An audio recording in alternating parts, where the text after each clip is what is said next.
Depuis une vingtaine d'années, les plus grands titres de la BD y sont presque tous passés. De Tintin au Schtroumpf, de Lucky Luke à Astérix, tous ont eu droit à leur version en breton.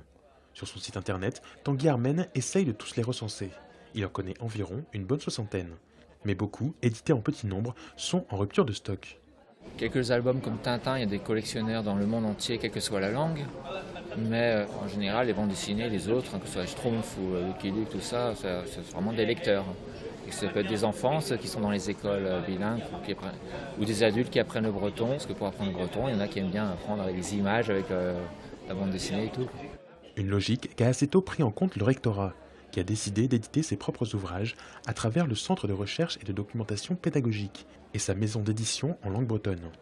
Je pense que c'est un très très bon support. Évidemment, nous on travaille beaucoup sur des manuels scolaires, mais pour apprendre une langue, il est important aussi de passer par des albums jeunesse, des albums qui permettent d'avoir un langage relativement simple, parfois basé sur des rimadels, comment dire, des rimadels traditionnels, hein, c'est-à-dire des comptines, qui permettent d'avoir des formules, des phrases déjà répétitives, des emboîtements de phrases qui leur permettent d'avoir des structures et de s'approprier la langue de façon efficace. Dans ce large spectre des éditions pour la jeunesse, un petit nouveau vient de faire son apparition. C'est le premier comics breton. Écrit par un Rennais, il raconte l'histoire d'un lycéen super-héros qui se transforme en renard breton